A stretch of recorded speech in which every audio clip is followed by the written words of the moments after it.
Ingsun titip tajuk lan fakir miskin.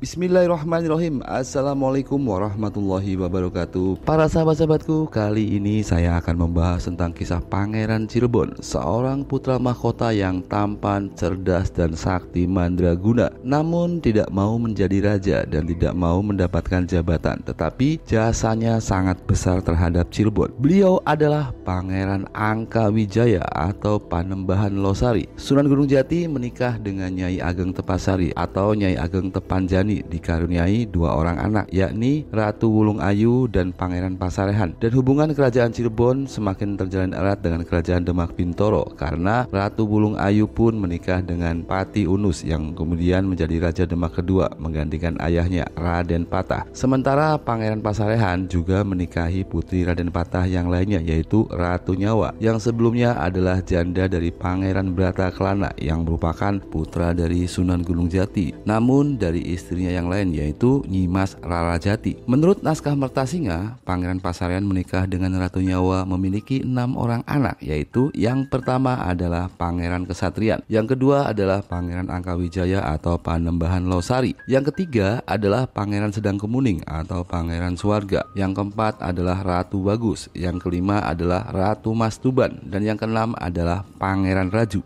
Pangeran Angkawijaya atau Panembahan Losari banyak berguru dan belajar dari banyak tokoh masyhur yang berilmu tinggi. Antara lain, ia belajar kepada kakeknya sendiri yang merupakan wali Allah dan ulama besar, yaitu Kanjeng Sunan Gunung Jati Cirebon. Beliau belajar tentang berbagai macam ilmu agama, budi pekerti, dan pengetahuan. Selain itu, beliau juga belajar dari ayahnya yang merupakan seorang raja Cirebon, yakni Pangeran Pasarehan. Namun sayangnya, ketika usianya menginjak 34 tahun, sang ayah wafat. Guru Pangeran Losari berikutnya adalah ibunya sendiri, yaitu Ratu Nyawa atau Ratu Ayu Wulan yang merupakan putri Raja Demak Bintoro Raden Fatah. Ia belajar banyak tentang ilmu kepemimpinan dan ketatanegaraan. Guru Pangeran Angkawijaya atau Panembahan Losari berikutnya adalah seorang wali masyhur di tanah Jawa yang sakti mandraguna, yaitu Kanjeng Sunan Kalijaga. Ketika masa pemerintahan Sunan Gunung Jati pada tahun 1482 sampai dengan 1570 Masehi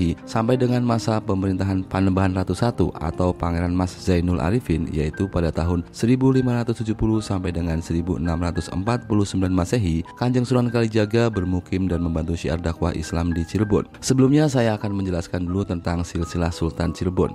Sultan Cirebon yang pertama adalah Kanjeng Sunan Gunung Jati. Sultan Cirebon yang kedua yaitu Pangeran Pasarehan atau putra dari Sunan Gunung Jati yang merupakan ayah dari Pangeran Angkawijaya atau Panembahan Losari ini. Semestinya Panembahan Losari yang menjadi raja di Kesultanan Cirebon pada saat itu. Namun karena sikap beliau yang rendah hati dan tidak haus kekuasaan, maka jabatan Sultan Cirebon yang ketiga diberikan kepada adiknya yang bernama Pangeran Sedang Kemuning atau Pangeran Suwarga. Pangeran Sedang Kemuning memiliki putra bernama Pangeran Mas Zainul Arifin. Pada saat Pangeran Mas Zainul Arifin masih sangat muda, Pangeran Sedang Kemuning wafat, maka jabatan Sultan Cirebon yang keempat diserahkan kepada menantu Kanjeng Sunan Gunung Jati yang bernama Sultan Fathahilah yang berasal dari Samudra Pasai. Sultan Fathahilah memerintah Cirebon dalam waktu yang sangat singkat, yaitu 2 tahun, kemudian wafat. Setelah selesainya era Sultan Fathahilah, Kesultanan Cirebon di bawah kekuasaan Kerajaan Mataram, maka gelar Sultan turun menjadi Panembahan atau yang berarti Raja Bawahan. Diangkatlah Panembahan Ratu I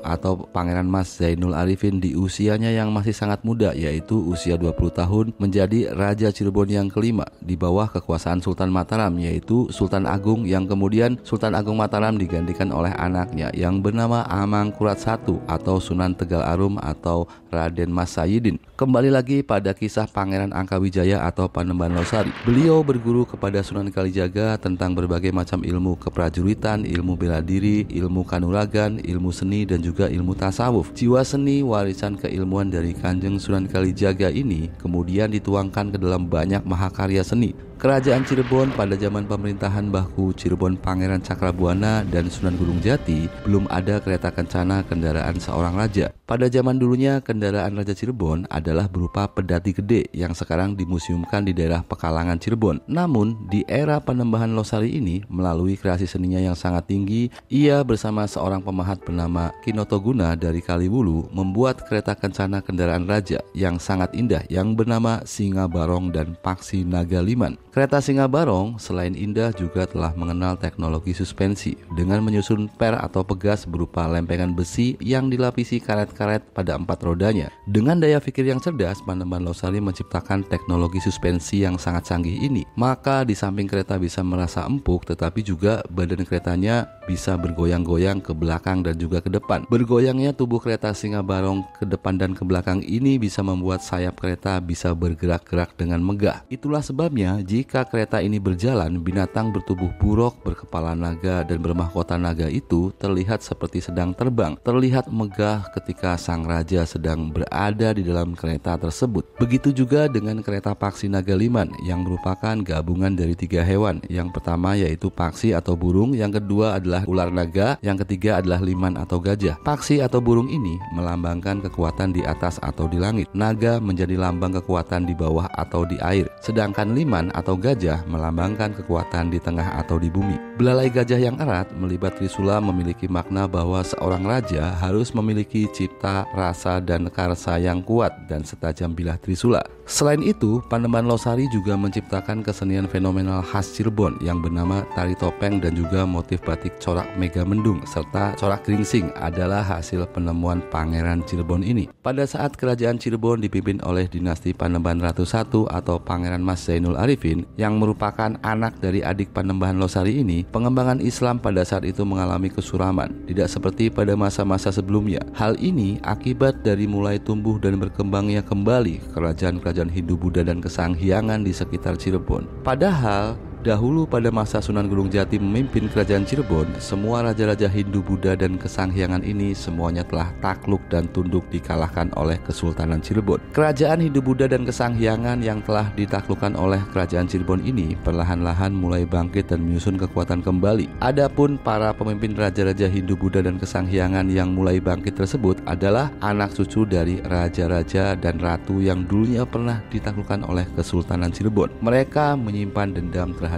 Kesultanan Cirebon. Di antaranya adalah Nyimas Kirana di Cibio Rawayan adalah cucu dari kesatria Menjangan Wulung. Yang kedua adalah Arya Sela di daerah Indramayu yang merupakan cucu dari Cuntang Barong. Yang ketiga adalah Nyi Gedeng Tepasari yang merupakan cucu dari Nyi Endang Setiaji yaitu di daerah Ujung Kerangkeng. Yang keempat adalah Ki Rukmadita yang merupakan cucu dari Ki Majalaku di pesisir timur. Yang kelima adalah Temenggung di Pasara yang merupakan cucu dari Ki Garang Saeng. Kemudian banyak raja-raja Hindu, Buddha, dan Kesanghiangan yang lainnya yang tidak bisa dijelaskan satu persatu. Para raja-raja Hindu, Buddha, dan Kesanghiangan ini kemudian mereka bergabung dan bersepakat untuk membuat perhitungan dengan Kesultanan Cirebon sebagai bentuk pembalasan dendam atas kekalahan kakek buyutnya. Akan tetapi pelampiasan dendam mereka ini tidaklah dengan cara-cara yang wajar, melainkan dengan siasat yang sangat licik, yakni dengan menggunakan ilmu hitam dan sihir, mengandalkan bantuan dari para jin, setan, dedemit, dan perkaya. Salah satu tindakan yang dilakukan mereka adalah dengan mendatangkan bala atau wabah berupa penyakit yang melanda hampir seluruh rakyat Cirebon. Banyak rakyat tanah Cirebon yang tidak berdosa yang menjadi korbannya harus wafat karena wabah penyakit yang merajalela tersebut. Menyaksikan kejadian yang begitu menyedihkan itu, Panembahan Ratu I atau Pangeran Mas Zainul Arifin sebagai pemimpin tertinggi Kesultanan Cirebon pada saat itu segera mengadakan sidang atau musyawarah dalam rangka menanggulangi wabah atau bala tersebut. Maka berkumpullah seluruh punggawa dan pinangeran Kesultanan Cirebon. Di dalam musyawarah para pinangeran Cirebon ini lalu ada saran dari seorang sesepuh Kesultanan Cirebon yang bernama Pangeran Wirasuta. Beliau lalu berkata, mereka telah menggunakan ilmu hitam tingkat tinggi dan telah membangkitkan Banaspati untuk menebarkan bala di seantero negeri Cirebon ini. Lawan kita kali ini sangatlah berat karena beberapa jawara yang telah kita utus untuk menghadapi mereka telah gugur sebagai suhada. Kita membutuhkan seorang tokoh sakti yang berilmu sangat tinggi untuk menghadapi mereka. Andai saja Rama Kanjeng Sunan Gunung Jati saat ini masih hidup, tentunya beliau mampu mengalahkan kesaktian mereka. kakek buyut mereka telah ditaklukkan oleh Rama Kanjeng Sunan Gunung Jati. Namun rupanya anak cucu mereka yang sekarang muncul kembali untuk menuntut balas. Pertimbangan saya, orang yang mampu menandingi kesaktian mereka pada saat ini hanya satu orang, tidak lain dan tidak bukan adalah uakmu sendiri, Gusti Rai Mas, yakni Panembahan Losari atau Pangeran Angkawijaya. Maka ada baiknya Gusti Rai Mas sowan ke Losari untuk meminta bantuan uakmu ini. Ia adalah tokoh yang berilmu tinggi, murid kesayangan Rama Kanjeng Sunan Gunung Jati, dan pewaris ilmu kedikjayaan dari Kanjeng Sunan Kalijaga. Panembahan Ratu I, Pangeran Mas Tajul Arifin, akhirnya sowan menemui uaknya, yaitu Pangeran Angkawijaya atau Panembahan Losari di daerah Losari. Pasca meninggalnya ayah Panembahan Ratu I, yaitu Pangeran Sedang Kemuning yang merupakan adik dari Pangeran Angkawijaya, maka otomatis posisi Pangeran Angkawijaya selain uak tetapi juga ayah dari Panembahan Ratu I. Maka Pangeran Angkawijaya akhirnya mau membantu anak dari adiknya ini.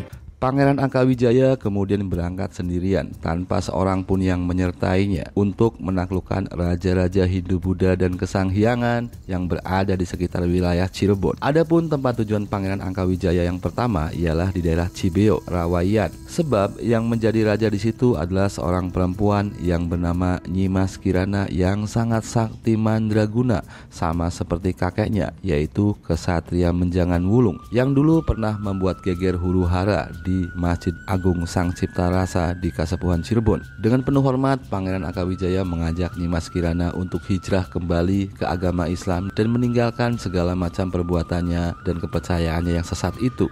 Assalamualaikum wahai Nyi Mas Kirana. Perkenalkan, saya adalah cucu dari Kanjeng Sunan Gunung Jati. Nama saya adalah Angkawijaya. Tujuan saya datang ke sini bermaksud baik, yaitu ingin mengajak kembali Nyi Mas Kirana dan para pengikutnya untuk kembali memeluk agama Islam, yaitu ajaran yang lurus dari Allah Subhanahu wa Ta'ala. Melihat kedatangan Pangeran Angkawijaya, rupanya membuat Nyi Mas Kirana murka. Wahai cucu Sunan Gunung Jati, berani-beraninya engkau datang sendirian ke tempatku ini. Kakekmu dulu pernah mengalahkan kakekku, Kesatria Menjangan Wulung. Namun sekarang pendekar Tanah Caruban sudah begitu lemah rupanya. Maka saatnya saya membalaskan dendam. Para pendekar Tanah Caruban yang kalian kirim untuk melawanku semuanya sudah binasa, karena aku lebih kuat dan lebih hebat dari kalian semua. Wahai Nyi Mas Kirana, ketahuilah, sesungguhnya yang maha hebat dan maha kuat itu bukanlah kita sebagai manusia, tetapi Allah Subhanahu wa Ta'ala, Tuhan semesta alam ini. La haula wa la quwata illa billahil aliyil azim. Tidak ada daya dan kuasa melebihi kekuatan dari Allah Subhanahu wa Ta'ala. Dengan izin Allah Subhanahu wa Ta'ala, kakekku Rama Kanjeng Sunan Gunung Jati mampu mengalahkan kesewenang-wenangan dari kakekmu, yaitu Kesatria Menjangan Wulung. Maka insya Allah dengan izin Gusti Allah yang Maha Suci, maka saya juga bisa mengalahkan angkara murkamu yang telah membuat rakyat Cirebon yang tak berdosa harus sengsara karena bala yang engkau buat. Anak cucu Sunan Gunung Jati semuanya akan aku musnahkan. Bersiaplah pangeran, engkaulah keturunan Sunan Gunung Jati yang pertama kali akan kubinasakan. Setelah berkata demikian, Nyi Mas Kirana kemudian membaca mantra ilmu kesaktiannya, dan hal yang aneh pun terjadi. Wajah Nyi Mas Kirana yang semula cantik jelita sekarang berubah sangat mengerikan. Manusia setengah siluman ini kemudian mengibaskan selendangnya, dan tiba-tiba saja datanglah angin badai yang sangat dahsyat yang membuat pohon-pohon yang berada di sekitarnya menjadi roboh dan dahan-dahannya juga berterbangan kian kemari. Pangeran Angkawijaya pun tidak tinggal diam. Murid Sunan Kalijaga ini kemudian mengeluarkan ilmunya yang bernama ilmu lembu sekilan. Ilmu yang dipelajari dari Kanjeng Sunan Kalijaga ini membuat muncullah cahaya seperti tameng tenaga dalam yang melindungi Pangeran Cirebon ini, sehingga membuat tubuhnya tidak terhempas oleh badai dahsyat itu. Kemudian terjadilah perang tanding dari kedua tokoh sakti ini. Tubuh mereka melesat ke kanan dan ke kiri seperti kilatan cahaya, sampai akhirnya Pangeran Angkawijaya kemudian mengeluarkan ilmu yang juga dipelajari dari Kanjeng Sunan Kalijaga yang bernama Ajian Waringin Sungsang. Dengan ajian ini, powernya mampu merobohkan bahkan pohon beringin yang besar sekalipun tak kuasa menahan ajian Waringin Sungsang yang sakti ini, membuat Nyimas Kirana akhirnya roboh. Pangeran Angkawijaya akhirnya dapat melumpuhkan Nyimas Kirana. Dari Cibeo Rawayan, Pangeran Angkawijaya kemudian melanjutkan perjalanannya menuju Indramayu untuk mendudukan Arya Sela atau cucu dari Centang Barong. Seperti halnya Nyimas Kirana, Arya Sela juga tidak mau diajak bertobat, maka terjadilah pertempuran yang dahsyat. Ilmu silat dan kanuragan Pangeran Angkawijaya sangatlah tangguh, membuat Arya Sela terdesak, sehingga ia kemudian mengeluarkan ilmu pamungkasnya, yaitu ilmu Arya Sela ini seperti Medusa, tokoh dewi dalam mitologi Yunani yang mampu menjadikan benda membeku menjadi batu oleh pandangan matanya. Pangeran Angkawijaya kemudian mengeluarkan ilmu lembu sekilan warisan Kanjeng Sunan Kalijaga, membuat serangan pandangan Arya Sela meleset